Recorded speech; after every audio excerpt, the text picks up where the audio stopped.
town, and I used to come here a lot with that guy and that guy and that guy, and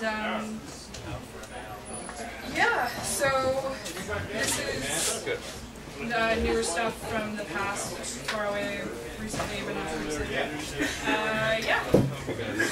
So I had stuff that I was really excited about on a computer that got stolen about 5 months ago, so about 9 months ago.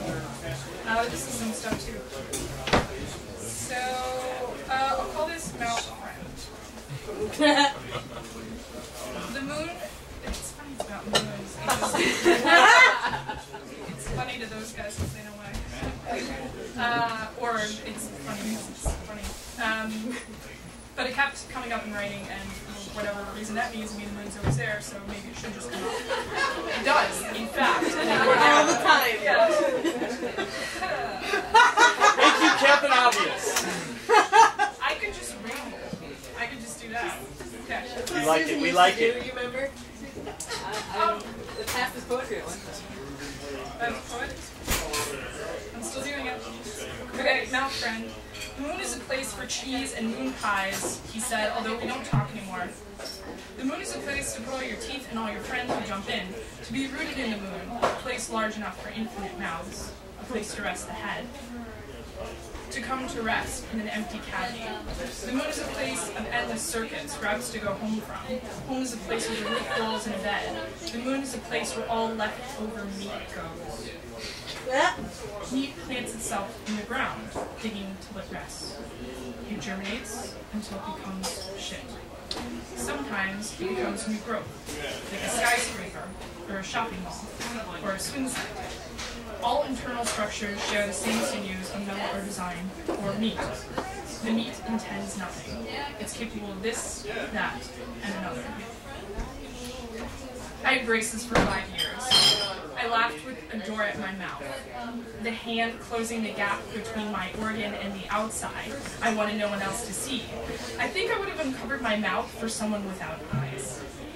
When I get drunk enough, I want to call all my exes, get them to my house, and put them in my mouth. Then I tell them, hey, you can come here for a while. When I really meant me now. I had braces for half a decade. Now sometimes I smile just to smile, just to stretch those muscles like cold plastic on leftover meat. I had braces for 5 years. Each unit connected another, until a wire wrapped around one of my big back teeth. The braces function to bring certain teeth together, others not. This happened so slowly, no one noticed I'd been fixed. That was after 5 years of being pulled in places. I want braces on current political issues, like healthcare. Actually, I think I mostly just want to put them on my friends. If I put braces on all of my friends, then if I put braces on all my friends, I try to make them smile. I just say, smile. Like I was taking a picture of them in the moment. Then I know who's confident in their teeth. I'd also know who trusts me.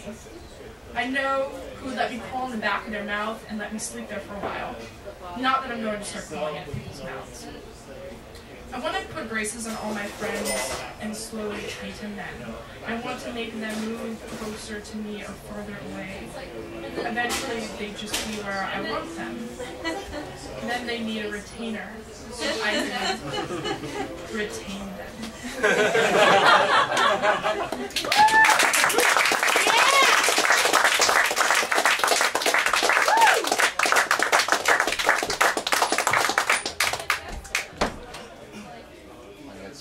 I have to leapfrog over here. Hit this. Do it. Do it. Sorry about that coat or chair, whatever. So, hey guys. Hey. I just wrote this poem 5 seconds ago. Yeah! It Wow. is the first and only poem I am going to write about being a dad. So, here it is. It's called, what? Hey Tracy, cool. It's called Or Both, with a question mark. I'm sitting at home again. This year's resolution, giving up my youth. It's late, and I'm tired, and all I can think about is how many beers I could be drinking right now. I'd be lying if I told you I knew what I was doing. Going through the motions is much easier than you think. It's not like this is what I was shooting for, but filling the form is easier than forming the, well, form.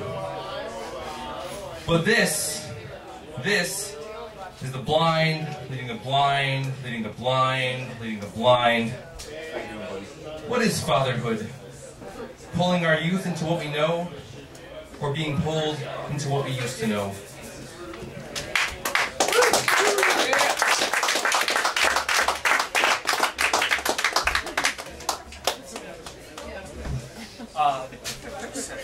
So someone needs to think about who's going to read next, or someone's just going to raise their hand. So yeah, reading next. Who's reading next?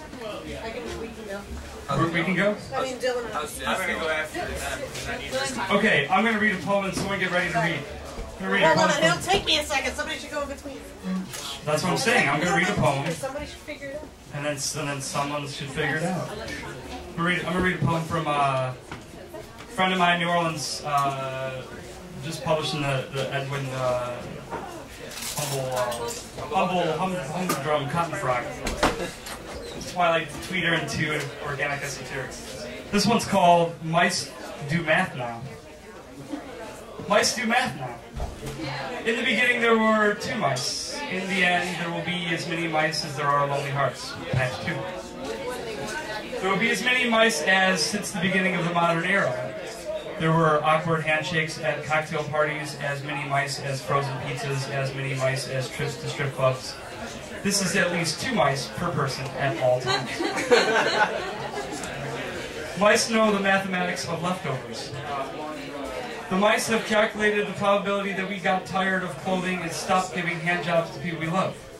They have factored this factor into the rate at which we say thank you unnecessarily minus the percentage of the animal left uneaten and grabbed as a function of meta across disciplines. And this they will tell you marks the line approaching absolute civilization. According to their calculations, however, none of the factors are stable, not the standards defining a handjob or the distance from the bed to the text. Absolute civilization equals X. The mice have postulated that. Despite our ever-growing margin for error and without a great shock to the cyber system, our civilization will continue to separate us like slow-freezing water in the spaces between gravel. Eventually, we will each be encased in our tiny blue hollow, and the mice, 2+ mice, for every heart figure, while accurate, will be irrelevant. They will not concern us, our fingers and toes shaken off like crumbs. They will not even bother to close our staring eyes. Mice do math.